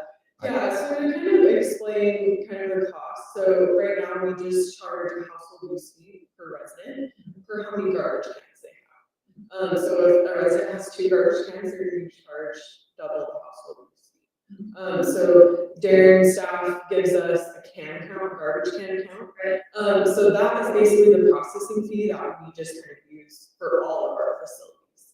So it's not necessarily, okay, like recycling is free, it's not, it's expensive to process everything and run that equipment and pay people, pay our employees over there. But yes, obviously selling that material covers a lot of operational costs. So of the material then that comes in, the way I've seen it, at the very end, you have those bags that don't, some of them don't open when they're going through the travel machine or there's stuff falling through. How much of stuff that people say is recyclable in the blue can is actually still going to the landfill? Do you have a percentage of that? We probably about 10 to 15%. 10 to 15%. Yeah, I would say it is, and partly is that it's just random stuff people are throwing in. That's not very close to what we just listed, the cardboard, paper, plastics, aluminum, steel. So a lot of times it's just like shoes or food or, crazy things like that. Shredded paper, we are able to capture falls out of our 2-inch screen.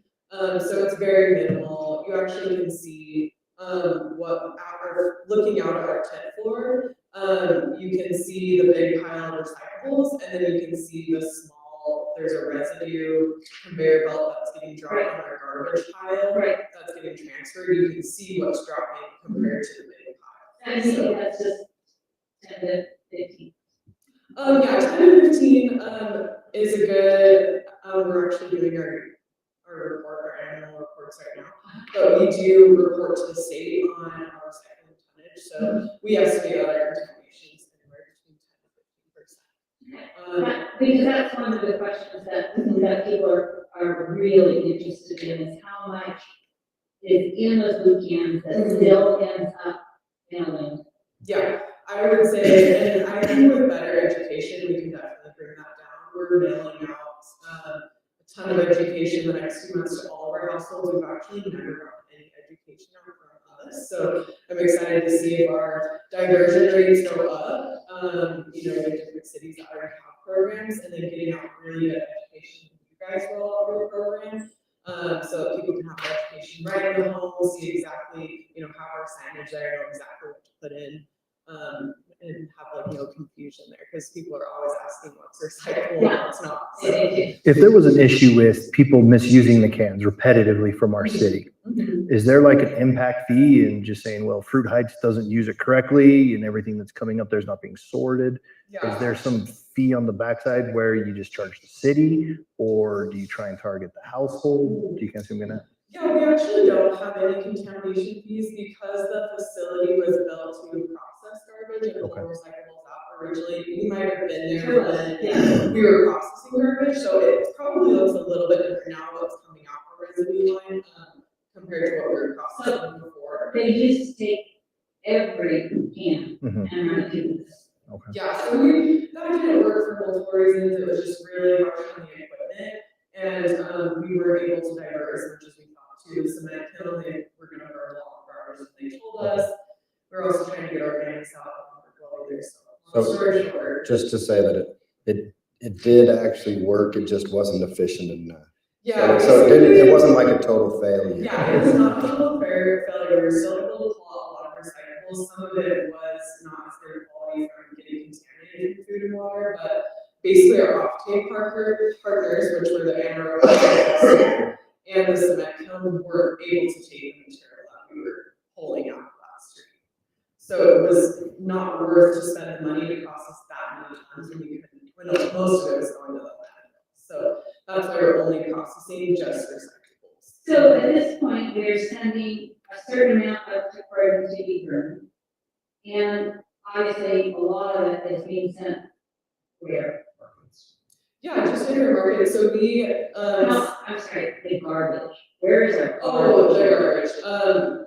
Your garbage can? The black garbage. Yes, the black can. Okay, so regular garbage. So all of our city curbside garbage throughout our district is brought to our transfer station site. So the material recovery facility and transfer station are located in the same building. We have a barrier that separates the garbage trucks, so the garbage trucks tip on one side, the recycling trucks tip on the other. So the piles are separated, and then we load the garbage into a trailer, and then we're transferring that out to Tecoy, which is on the School Valley Reservation. So it's a landfill over 100 miles away. We are going to shift towards transferring to Baby Landfill, which is down in Utah County, that we have a part ownership with. And how far is that? About the same, just over 100 miles as well, but it will be more just I-15. So we're sending the garbage 100 miles, and we're sending our burnables, our clean burnables, we're sending them 30 miles, 40, 50 miles? Oh, yes, yeah, the reason, Croydon can't take just like that raw garbage is because, well, number one, they don't have the capacity to burn that much. And then there's gonna be a lot of metals in there that's gonna cause them a lot of issues, so they shred. What we send them is some not recyclable plastics and paper, and they shred that down and then burn. And then we also send some, that same material, we also split that and send it to waste management to reprocess. they have some markets that, access to markets that we don't, for difficult to recycle plastics, they can get paid for that we can't. So they have a little bit more capacity to capture like plastic 5, lids, things like that. So we're kind of splitting material. I think it's helpful to help the public just almost simplify it black and white. If we don't recycle, then that's going to a landfill, and that's 100 miles away. And if we do recycle, and I know we get stuck on the word recycle because people think if I have a piece of paper, it turns into another piece of paper. Well, in some cases, that's not the best use because of the market. In some cases, it's actually better to burn that piece of paper, like the cardboard and stuff like that. So if we kind of make it simple and say, if you don't do this, you are filling up a landfill. We've already filled up this landfill. So let's reduce what we're sending to the landfill 100 miles away. And so I think if we kind of help them see it that way, we get less into the weeds of being like, oh yeah, this is a piece of metal and it turns back into another piece of metal. Like people kind of get all heartburned about that. So and fortunately we do have pretty stable access to markets for paper and cardboard, and that's been pretty stable as long as I've been working at Wausau Integrated. And so if we go through with this program and all these other cities do, you're gonna have a lot more. And is there room for that? So we actually really need more material to process. We sometimes don't have enough material to run our 8-hour shift right now. So we're kind of begging for more material, so we're super excited for our new city bus. And we can renegotiate a 5-year deal Oh, yeah. at a cheaper price. I'm just saying. So, and just one more thing, clarification, all the cans go out will have a sticker on it that says what can and cannot go in it. Part of the rollout, if we chose to go in that direction. Yeah, so we will send out postcards about 30 days before the cards start hitting the households, and so just letting residents know when it's coming. And then with the card, we'll have a packet that we'll be able to attach to the cards, and just with like a welcome letter and FAQ, and then also the signage that you can have inside the hole. That signage will also be on the lid as well. Thank you, Colette. Yeah, of course. Appreciate it a lot. No problem. Thank you guys. Number 5.3, strategic planning meeting. So this is something the mayor and I are trying to get put together for, we're still doing our first meeting in March. We will start early that day. The staff will be invited to this meeting also. But preparing for this coming year as far as projects, Whiteworks has been putting a lot of things together. If there's items that the council has or goals that they have for staff, we would really like to have those at that time. But I think it'll be a good work session for all of us to be together and build our team up. So if there's any items, we're working on the agenda right now. If there's any items you would like to see on the agenda, please let me know. I've talked to Councilmember Moss. If you have anything specifically that you'd like to discuss, we are going to talk about recycling. We are going to talk about the elections. Like, we can have a deeper conversation at strategic planning that time. What are we talking about? We normally started at 6. We were going to go earlier than that if we could. Oh, yes. Because we ran out of time on that last one. Yeah. So we would hope that we can start at 5. Yeah, you're right, sorry. And we'll provide a way and forward. So the staff and we can go through the process. Thank you. We're going to move on. Is that right? Yep. Item number 6.1, approval of minutes of February 4th. Do I have a motion to approve the minutes of February 4th? I move that we approve the minutes of the city council meeting from February 4th, 2025, with the few changes that are indicated. Thank you, Flo. Do I have a second? Second. Second from Eileen. Any further discussion? All in favor of approving the minutes of February 4th, 2025 City Council meeting minutes, all in favor say aye. Any opposed? Motion carries. Calendar items, 8.1 of the recycling survey. We'd like to run that coming very soon, so if you can get some comments, if you can review the questions, please get that back. Karen is very nice, the staff is very nice about talking through any questions you may have. They just want eyes to review it and make sure that it is asking the questions you want it to. February 25th is planning commission meeting. March 4th is a strategic planning meeting.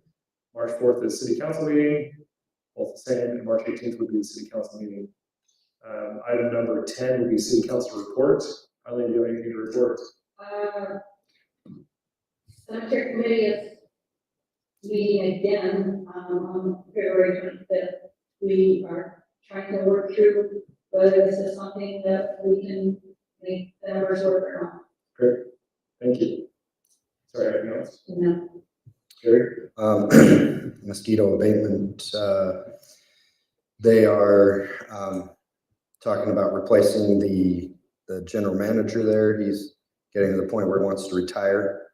And so we're talking about that. We've been talking about replacing some of the vehicles, tires and expenses, and some of the updating some of the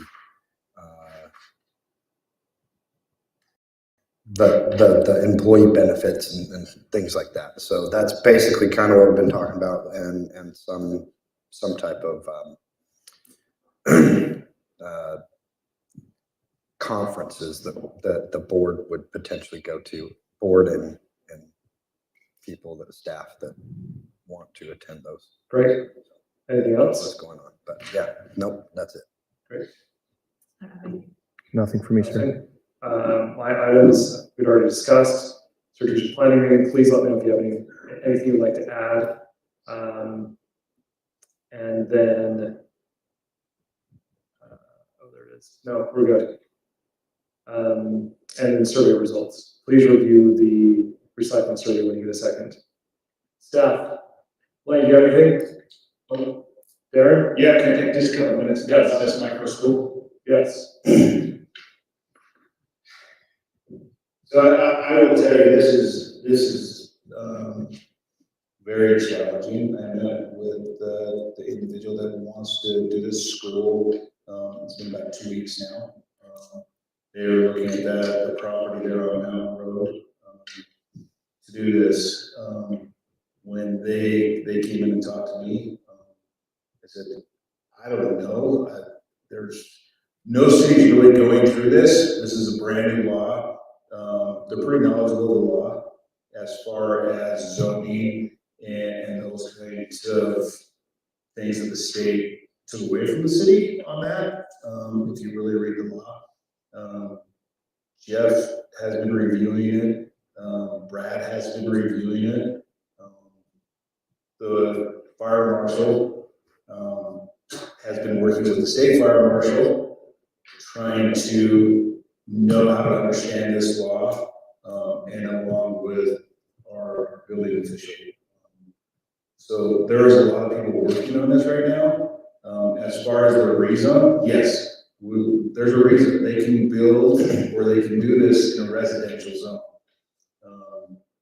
The problem, or I would say that the one thing that we are truly looking at is in one section of it, it says in a residential property or residential house, which they want to change the house and make it into an actual school, which nobody would be living in,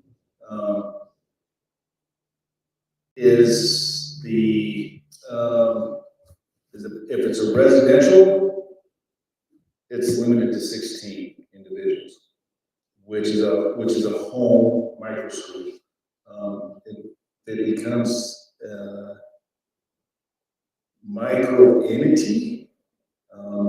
It can have up to 100, depending on the square footage. With a house on each side, with a residence on each side. Yeah. So as far as the zoning, I believe they can meet the zoning. Jeff believes they can meet the zoning. The fire part of it is a lot different. They have to meet certain requirements as far as, and may have to have a sprinkler system, may have to have, So is there intent to tear down the house and build? no, just leave the house, but gut the whole inside and create like a huge room upstairs, a couple restrooms, access and a small break kitchen area, and then the same thing downstairs. So is their intent to do 16 or are they going after 100? 32. Holy cow. So even though it's a residential, We can't regulate that like we would a dance school. I mean, you look at a dance school, you look at some of the things that the city has dealt with a dance school, with parents dropping off and lined up down the road waiting. And you say you turn in, but how long does it take that many cars to turn in to a small driveway? Our first conversation, can't put on the street, can't drop off armor off the street. Their plan is to create a one-way road that comes around the whole side, comes out, and then comes out onto Nichols Road. But it still slows, all those cars will slow down and impede traffic. Like I say, there is a lot to this. There actually is something in the works right now in the 2025 general session at the state of Utah. I sent it Yeah. to you. I don't Yeah, agree. I didn't send it to everybody. I just wanted to make sure I knew what it was prior to sending it out. But if it does take effect, it's an amendment to the rule and the law that he just cited, and it would take effect May 7th. And what does it change? There's a few things in there. I don't want to get into it. Like they're trying to change some definitions, some sizes, and some other things. So who's the bill sponsor? The bill sponsor is Todd Weiler. Todd Chief Weiler. Sponsor, Weiler, yeah. Okay, so maybe we need to have our residents talk with Mr. Weiler. Okay. Senator Weiler. I mean, this is a challenging thing. but they obviously know what they're doing. They do, yeah. They're coming to you already citing. They have a business plan. They have, here's this law, here's what it states here, here's this. I have been able to come back with, you have to meet fire code for like a school. You have to meet these things. So is there a reason why they would choose Fruit Heights over a bigger city? They wanted a wilderness area, and then in the back of the place, there's deer, big and animals, and it's a wilderness area. That's gonna turn into a parking lot. It'll have a road to it, so, they're getting, close, they put it down on the house, because I told them, I will tell you, I said, as far as zoning, I don't know if I can stop you, I have to talk to our attorney, I don't know if I can, you read the law. Mhm. And the law is pretty clear on them that they can do it. Do they have an example in the state? Have they done anything yet? That is the issue, is the state fire marshal, Haven't done it. is trying to make sure all the fire codes are met, and there's certain things that they have to meet, square footage per student, and that includes all the desks or any table. That takes out the square footage for the I child. think they're held to the same standards as any public school, Yeah, based off what I was kind of reading. yes. So what I'm saying is there an example of this in another city? None that I've been able to talk to. So we're gonna be the first. So Brandon Green, there's a place up in Elwood that is trying to go through the same process right now. And he said, we're going through all the same things, and they're not getting to that point where they can say, yeah, you can't do it. Or those kind of things, just because of how the state law is written. Okay. Right now, working with Brad, I will tell you that he believes, and he's still researching this, where it is a residential home or a residential property, it's limited to 16 individuals. Which would be, I'll make a lot more sense, if it's a commercial area, then think about doing potentially your 32, but our residents, Don't we have to zone this? No. So could we do this? Could we have Brad reach out to the business owner and just say from what we're seeing? Well, this is what I've been going back through with emails and stuff like that, copying around emails. Well, I just think Going back through to try to make sure. we need them to know that we're going to do all we can to follow the ordinance. And this is how we're interpreting it. And I don't want them to just come blowing in here and buy a house and, start demolishing stuff and I don't know, like, I think we need to make sure this is gonna work. It happened up in your neighborhood, like yeah. There was in Yeah. Gary's. Street, like, we just need to make sure that every single ordinance is gonna be followed. And if there's any anticipation that there's an ordinance that's not gonna be followed, we need to be very open and direct with them, and we will make sure. Well, and I flat out said, you have to meet every fire code, you have to meet every building code, every ADA access. And So I was talking to the fire marshal today, and they may have to cut more access out of the building because of the fire code. So our business license also requires that they cannot impede traffic on pickup or drop. Doesn't it? That if it's a daycare or a dance within a house, like, I think that's. I think they said they can't have on-street parking. Yes, but I think we tell them they can't impede traffic. That, I think the verbiage is that, anyone, that a normal resident would not know that there's a business being occurring in that business. Like, if someone's doing taxes, I think is the example we always talk about, that our definition is that no one could understand there's a business being done in that residence. And I think. I'll look more closely at that too, as I'm going through the process. I agree that Because we do have different, business things in ours, and we have low impact, Right. which is pretty much what you're saying, and then we have a different one that can be residential, that you can have. Right. So But the high that's where we are. The high impacts have to go to the planning commission and the council, right? The low impact, the staff can approve. Yes, but once again, if you go to the state law where it's pretty, the state law kind of limits a lot on what Even for a business license. as far as it being a school and a public, and that's some of the stuff Brad and I have been talking about is So, the way the laws written about school creates. Sean, is your take that Senator Weiler is working on making this even Amendments. more lenient? Or is he? I'd have to do more of a deep dive on some of the language, just because it's very, Yeah, that's why I looked at it really quick. about me, I have no law degree, but I am kind of versed in government stuff because I do it on the side. But I think that they're trying to change some of the language to make it looser is my first impression. Because he is the individual that had the initial bill, I believe. Okay. And the title of it is Municipal Land Use Exemption Amendments. So.